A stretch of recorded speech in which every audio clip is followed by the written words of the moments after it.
Qui c'est qui est bête dedans? Non, mais qui c'est qui est bête? Mais les personnes qui accourent devant avec les clés de voiture, avec des sommes faramineuses, c'est ces personnes qui ont un problème. Parce que du coup, toi, tu t'enrichis derrière eux, derrière ces personnes à qui tu enseignes comment être prospère et qui viennent te rendre prospère. Ah, c'est pas bête, hein? La réflexion de ce... Salut les amis, salut la famille, j'espère que vous allez bien.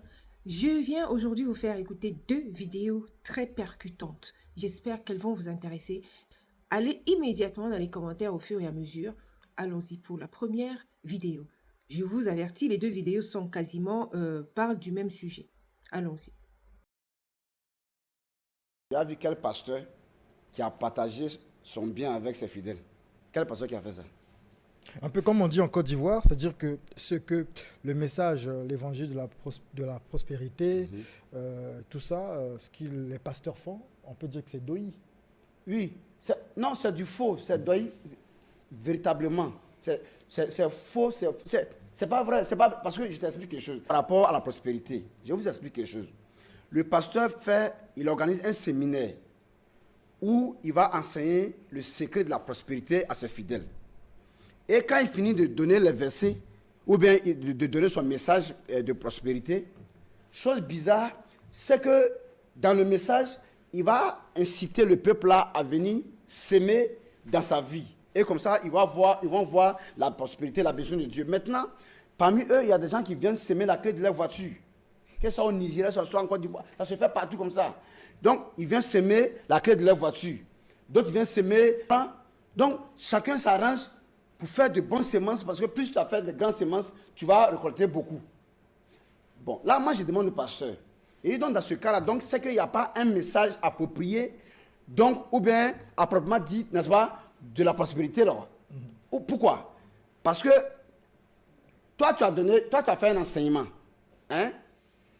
Normalement, si quelqu'un envoie la clé de sa voiture, l'autre envoie la clé de sa villa, tu dois lui dire non. C'est l'enseignement qui va te rendre prospère. Je ne t'ai pas dit de me faire des dons. Hein. Ce n'est pas les dons qui vont te rendre prospère. Hein. Ce que je viens d'enseigner là, c'est ce qu'il faut appliquer puis cela prospère. Moi-même aussi là, quand j'ai appliqué ça, j'ai déjà ma voiture, j'ai ma villa, donc je n'ai pas besoin de tout ça. Là, en ce moment-là, on va prendre vraiment au sérieux l'enseignement que le pasteur vient de donner. Mais quand le pasteur donne un enseignement de prospérité et que lui-même, il attend les clés des villas des gens, la clé des voitures des gens pour être prospère, en un mois, dans le quartier où il habite, on voit que la voiture du pasteur a changé. On voit que le pasteur a déménagé. Tu comprends? Et puis on voit que, ah mais Dieu l'a béni. Puis il dit, ah mais c'est la grâce de Jésus. Tu comprends? Donc du coup, si le fidèle n'est pas bête, s'il n'est pas vraiment ce mouton qu'on appelle brebis là, vraiment quoi. Tu comprends? S'il n'est pas vraiment à ce stade de mouton là, il va comprendre par là que lui-même, pour qu'il soit prospère, il faut qu'il parte faire un séminaire dit de prospérité, où les gens vont venir s'aimer leurs voitures et leurs villas pour qu'ils puissent savoir ce que le pasteur a eu. Parce que le pasteur vient de faire savoir que ce qu'il enseigne là ne permet pas à l'homme d'avoir la voiture, une voiture ni une villa. Merci beaucoup. Je ne sais pas si tu m'as compris. Hein? Je vous ai bien compris, prophète Jean-Pierre. Réflexion très intéressante. Ce que tu enseignes, tu dois pouvoir le vivre. C'est-à-dire, tu enseignes quelque chose, mais au même moment, tu demandes aux gens de venir te donner au travers de ton enseignement. Alors que tu enseignes aux gens de comment être prospère. Pourquoi tu demandes en même temps à ces mêmes personnes à qui tu enseignes comment être prospère de venir te rendre eux prospères? Concrètement. Parce que tu es censé avoir la clé de comment être prospère, n'est-ce pas? Et tu enseignes à ces gens qui non seulement viennent là et payent leur ticket et cet argent-là te revient, et en plus, pendant que tu vas soi-disant prier pour ces personnes qui sont venues à ton séminaire, tu leur demandes en plus de venir te bénir avec des dîmes et des offrandes. Et bien sûr, dans ces dîmes, il y a des enveloppes avec des sommes faramineuses. Et en plus, les clés de voiture, les clés de maison, les clés de... Attends, qui c'est qui est bête dedans? Non, mais qui c'est qui est bête? Mais les personnes qui accourent devant avec les clés de voiture, avec des sommes faramineuses, c'est ces personnes qui ont un problème. Parce que du coup, toi, tu t'enrichis derrière eux, derrière ces personnes à qui tu enseignes comment être prospère et qui viennent te rendre prospère. Ah, c'est pas bête, hein. La réflexion de cette personne n'est pas si bête que ça. Parce que tu es censé justement vivre de ton enseignement. Continuons sur la deuxième vidéo. Elle est également intéressante. Les amis, je sors de l'église. Et l'église dans laquelle je vais à 90% faite de blanc. Vous allez comprendre pourquoi je dis ça. Au moment des offrandes, je n'ai pas suivi le pasteur dire, viens avec l'offrande prophétique. L'offrande de la délivrance en cette semaine. 1000 € devant, 500 € derrière, 200 €, 100 €. Je ne voulais pas descendre, mais le Seigneur me pousse à aller à 50 € parce que tout le monde doit recevoir sa bénédiction. Oui, rien n'est gratuit. Venez, venez, venez rapidement. Alignez-vous là. Amenez l'huile, on va verser l'huile, on va verser l'huile. On va vous imposer les mains, vous allez voir la différence. Ou encore, apporte ta dîme. Si tes offrandes, si tes affaires ne marchent pas encore, c'est parce que tu ne payes pas la dîme. Viens avec la dîme, viens mettre Dieu à l'épreuve, viens tester Dieu. Hein? Je connais un frère, il était venu me voir que Daddy, je n'ai pas le travail. Il a pleuré à mes pieds. Je lui ai demandé, mon fils, est-ce que tu payes la dîme? Il m'a dit non, Daddy. Je lui ai dit, mon fils, va payer la dîme. Et il est parti, il a obéi. Vous savez l'obéissance. Hein? Certains d'entre vous refusent quand on leur dit de payer la dîme. Ils ne veulent pas. Mais le petit, il a payé la dîme. Il a payé et après, les contrats ont commencé à tomber aujourd'hui. Il a 20 voitures. Il voyage en jet privé. Il a 50 maisons. Vous voyez ce que Dieu est capable de faire? Alléluia. Amen. Et puis les insensés applaudissent, ils se lèvent. Viens sceller ce powerful, ce puissant témoignage. Ah, oui, ce que Dieu peut faire. Voilà, voilà, quand on vous dit. Les colons qui ont amené l'évangile, vous les avez dépassés. C'est que vous avez dépassé le maître. Dans leur église, ils ne font pas ça. Au contraire, on vous remercie. Parce que vos offrandes permettent à l'église de fonctionner. Parce que oui, il faut qu'on se dise la vérité. L'argent qu'on donne permet à l'église de fonctionner. Elle permet que le local dans lequel vous êtes soit payé. La chaise, vous êtes venu trouver quelqu'un avec son petit truc là. Donc, vous participez avec lui, vous investissez. C'est un peu comme de l'entrepreneuriat. Tu crois au business de quelqu'un et tu viens investir. La chaise sur laquelle tu es assise là, elle était payée par quelqu'un. Les facilités que tu vas utiliser là, c'est-à-dire pas facilité, je veux dire les toilettes, les salles de ci et de ça pour les enfants, la salle du dimanche, tout ça. Hein? Donc quand tu donnes ton offrande, ça permet que tout cela soit pris en charge. Ce n'est pas que tu donnes l'offrande pour en échange recevoir une soi-disant bénédiction de Dieu. Comme je vous ai dit la dernière fois, on ne choque pas le Seigneur. Ce n'est pas la corruption que tu vas passer quelque chose sur la table. Dieu connaît le cœur et il donne à qui il veut. S'il ne s'agissait que des offrandes et des dîmes, il y a beaucoup d'incroyants qui sont bénis financièrement dehors. Il y a beaucoup de milliardaires qui ont de l'argent et qui ne croient pas en Dieu. C'est Dieu qui bénit. C'est Dieu qui bénit. Et maintenant, l'argent ne se crée pas parce que tu as donné l'offrande. Il faut travailler. Il faut investir. Il faut bâtir quelque chose. Vous allez voir des familles. L'arrière-grand-père a construit une société aujourd'hui. C'est une entreprise familiale qui génère des milliards. Voilà. On va venir vous dire que dès que tu donnes l'argent, tous tes problèmes vont être résolus. Ça, c'est un message de faux. Ça, c'est un message de mensonge. Et je ne crois pas qu'on parle du si grand et bon Dieu. Parce que si c'est comme ça, le si grand et bon Dieu, alors c'est qu'il n'est pas un grand et un bon Dieu. Je ne sais pas comment on va vous expliquer ça. Mais à l'heure d'Internet et de l'intelligence artificielle, vous ne pouvez plus tomber dans les choses dans lesquelles nous, je m'inclus, nous sommes tombés il y a longtemps. Vous avez Internet. Vous avez les réseaux sociaux, les gens dénoncent. Vous avez tout. Vous avez tout pour connaître la vérité. Ne vous laissez plus embobiner par ça. L'argent, on le donne pour permettre à l'organisation de fonctionner. Mais ça ne veut pas dire que c'est automatique pour que on reçoive en retour. Genre, c'est le troc. Je donne à Dieu, après il me donne en retour. Non. Mon ami, tu ne travailles pas, tu ne vas pas manger. Même lui, le Seigneur a dit que le paresseux n'a pas droit au sommeil. Tu ne travailles pas, tu ne vas pas manger. Tu n'investis pas, tu ne fais rien. Donne tout ce que tu vas à l'église. Je connais une sœur, elle habitait chez quelqu'un. Elle ne travaillait pas, elle était logée, nourrie. Elle se réveillait seulement à 16 h pour aller évangéliser. Qu'est-ce qu'elle est devenue? Rien. Dès que quelqu'un, ouais, elle faisait tout, la misérable, là, ouais, rien ne marche. Va travailler, elle ne veut pas travailler. On lui propose, non, on n'y a pas un bon salaire, c'est petit. Maman, on ne commence pas en haut, on commence en bas, on monte les échelles. Il y a tellement de choses que j'ai envie d'adresser dans les églises de réveil. Je ne sais pas comment je vais parler de tout ça. Bref, pour revenir à l'histoire de la sœur. Voilà les comportements. Ils ne veulent pas travailler. Certains, pas tous les chrétiens. Hein. Certains, ils ne veulent pas travailler. Ils pensent que dès qu'ils vont pas avoir un petit 500 000 francs, 2000, ils viennent mettre dans la quête les offrandes. Ils travaillent, ils deviennent l'esclave du pasteur. Ils commencent à faire le culte de la personnalité. Quoi que comme ça, là, les choses vont marcher dans sa vie. C'est le mensonge. Je vous dis. C'est le mensonge pur et simple. Ne travaille pas. Dors à l'église de lundi à lundi. Travaille pour le pasteur, non. On se donne rendez-vous dans 10 ans. On va voir là où tu vas arriver. On va voir, tu n'auras que tes yeux pour pleurer. Parce que quand tu finis de prier, tu vas travailler. La prière te donne la capacité de travailler encore plus. Ça te fortifie. Mais tu dors à l'église. Tu as tous les programmes de l'église. Encore un autre truc. Les programmes de lundi à lundi. Tout ça pour que l'argent continue. Ah! On a trop souffrance. On nous a trop trompé, trop menti. Vous nous avez tout, moi, vous m'avez trop menti. Vous m'avez trop trompé. Et ne peut plus. C'est fini. C'est fini. La Bible dit que tu connaîtras la vérité t'a fâché. Fini, je ne peux plus rentrer dans les choses comme ça. Là. Non, mais cette deuxième là, c'est la totale, quoi.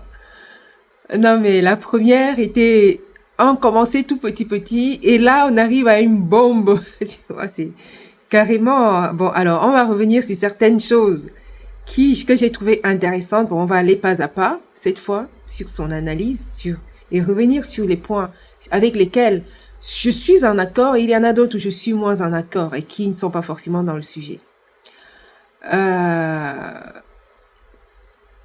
Allons-y. Applaudissent, se lèvent. L'obéissance, hein. Certains d'entre vous refusent qu'on leur dit de payer la dîme. Avec la dîme, viens mettre Dieu à l'épreuve. Viens tester Dieu. M'alignez-vous là. Amenez l'huile, on va verser l'huile, on va vous imposer les mains, vous allez voir la différence. Les colons qui ont amené l'évangile, vous les avez dépassés. C'est que vous avez dépassé le maître. Dans leur église, ils ne font pas ça. Au contraire, on vous remercie. Parce que vos offrandes permettent à l'église de fonctionner. Parce que oui, il faut qu'on se dise la vérité. L'argent qu'on donne permet à l'église de fonctionner. Voilà. Alors moi, je vais... La toute première phrase. Le colon.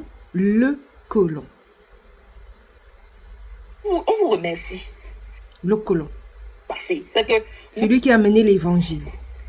Les colons qui ont amené l'évangile, vous les avez dépassés. Les colons qui ont amené l'évangile, vous les avez dépassés. Bon, je m'attarde juste quelques secondes dessus. Mais ça n'est pas le colon qui a amené l'évangile en Afrique. Ça, c'est pas vrai, ça. Ça, c'est ce qu'on a. Il y a un courant de personnes qui disent ça. Ça n'est pas vrai. L'évangile est en Afrique depuis les premiers siècles. Depuis les premiers siècles après Jésus-Christ. L'évangile est en Afrique. L'évangile a parcouru toute la corne est de l'Afrique. Donc, je voulais juste revenir sur cette phrase-là, avec laquelle je ne suis pas du tout alignée. L'évangile est en Afrique depuis les premiers siècles. Ce n'est pas le colon qui est arrivé. Bien sûr, il y a beaucoup de personnes qui prennent cette version-là, qui est somme toute pas fausse, que c'est avec la colonisation qu'on a ramené l'évangile, etc. en Afrique, tout ça. C'est somme toute vérifié parce que c'est là où on a vu l'amplification. Mais beaucoup de gens parlent de ça aujourd'hui pour rejeter l'évangile, justement. Pour dire, les colons ont amené l'évangile et ont pris les mines et partir avec. Et soi-disant, en échange, ils ont échangé avec la croyance spirituelle. Et donc, en gros, en quelque sorte, ils sont venus vous tromper avec le soi-disant Dieu, Jésus. Alors que tout cela, c'est pour amener une réflexion à l'encontre de la spiritualité chrétienne.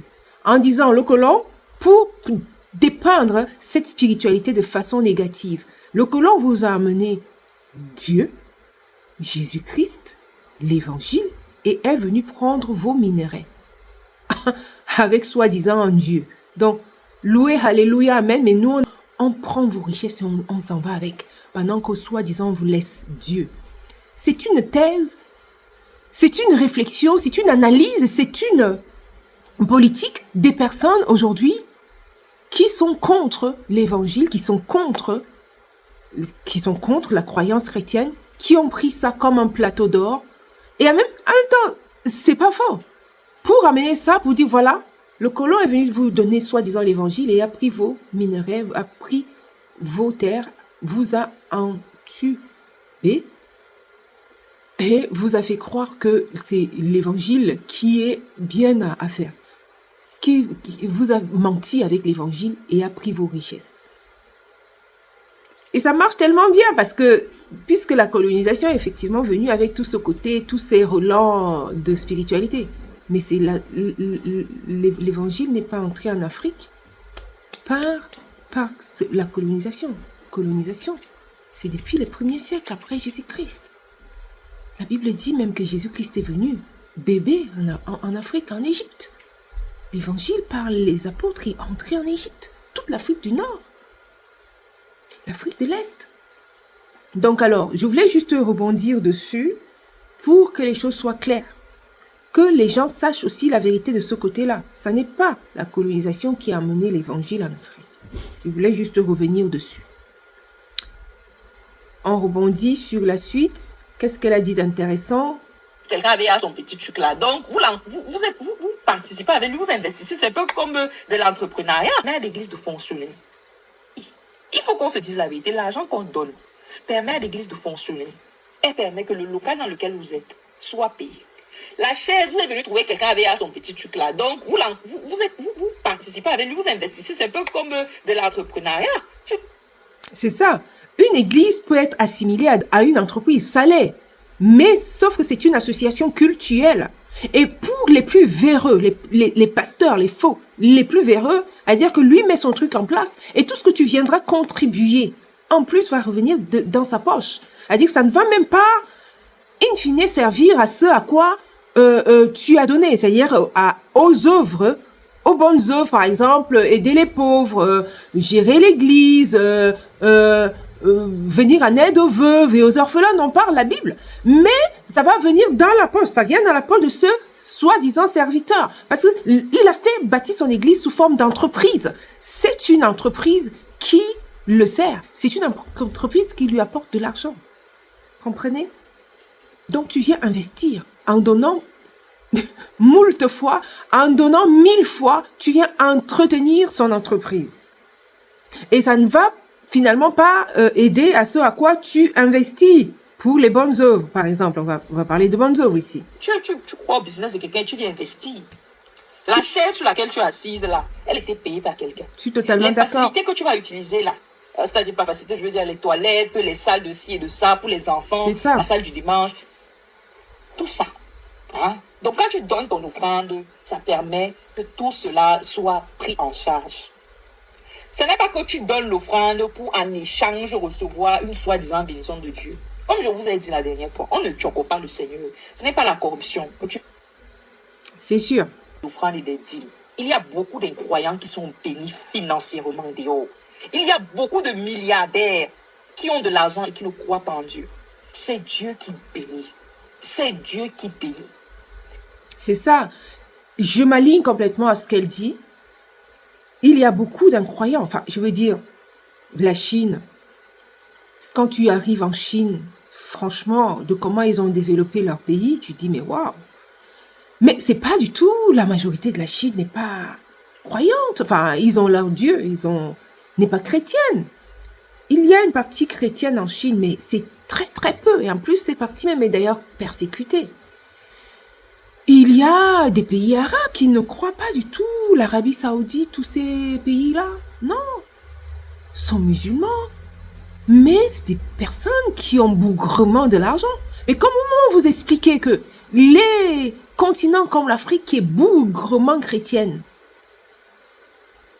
c'est un continent pauvre. Donc je m'aligne complètement avec ce qu'elle dit. Oui, c'est vrai. Il y a beaucoup de gens qui ne croient pas du tout en Dieu et qui sont riches. Donc ça veut dire que Dieu ne fonctionne pas. C'est pas parce que tu vas vraiment te dépouiller en donnant tout à l'église que tu seras riche. Donc oui, ce qu'elle dit a beaucoup de sens. Ce n'est pas parce que tu vas faire ça que tu seras riche. Certes, Dieu a besoin que tu participes dans sa maison, que tu aides les pauvres, que tu viennes en aide aux orphelins, aux veuves, te souvenir de ceux-là qui traversent des moments difficiles, être au petit soin avec eux. Voilà. Mais c'est pas parce que tu vas vraiment, c'est pas comme si, on n'achète pas Dieu avec le matériel. C'est plus ton cœur qui sera vu. C'est pour ça que dans l'autre vidéo, une précédente vidéo que je vous ai faite, quand tu donnes, donne librement avec un cœur satisfait, pas par contrainte, parce que Dieu va d'abord regarder à l'état de ton cœur, pas au geste de donner, mais déjà à ton cœur. Ton cœur donne avec quel élan? Avec quel élan ton cœur donne à Dieu? C'est d'abord ça que Dieu regarde, mais il ne regarde pas à l'échange, comme veulent vous amener les pasteurs aujourd'hui à faire comme si c'était un échange.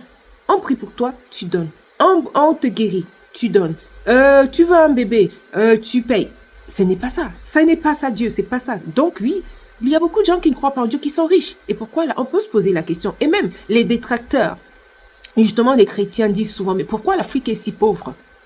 L'Afrique qui soi-disant croit en Dieu. Pourquoi les Africains sont si pauvres? Alors que c'est vraiment, les Africains sont les plus croyants de ce monde.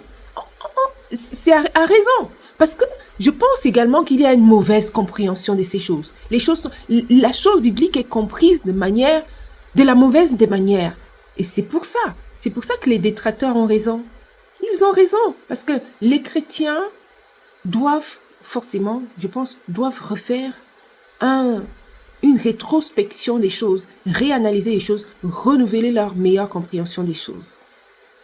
Et maintenant, l'argent ne se crée pas parce que tu as donné l'offrande. Il faut travailler. Il faut travailler. Investir. Il faut travailler. Quelque chose. Il faut travailler. Je suis complètement d'accord. Complètement d'accord avec ce qu'elle dit. Il faut travailler, il faut investir. Il faut pouvoir investir. Il faut pouvoir travailler. Il faut pouvoir se dire, ce n'est pas parce que je vais faire des extras dons à l'église que Dieu va te donner forcément bénir de toutes les bénédictions célestes. Non, il y a autre chose qui rentre en compte. Il y a ta foi qui rentre en compte. Il y a également que Dieu est un Dieu de grâce. Quand c'est un Dieu qui est insoupçonnable. Ses œuvres ne sont pas les tiennes. C'est pas comme l'échange de la monnaie, non. Et souvent, les faux pasteurs aujourd'hui se tiennent justement sur cet échange. Eh bien, je te bénirai si tu fais ci, je te fais là, fais ça, je te bénirai au-delà Enfin, ils vont apporter ce style de verset et les mettre en avant pour pouvoir justifier leur mauvaise interprétation de la Bible pour vous enrôler. Je vous dis à très bientôt à une autre vidéo. Allez massivement dans les commentaires et dites-moi ce que vous en pensez de cette vidéo et même d'ailleurs des autres vidéos qui parlent déjà de cette thématique des pasteurs et des faux pasteurs et de cette mauvaise manière d'enrôler les brebis, d'enrôler les fidèles d'escroquerie.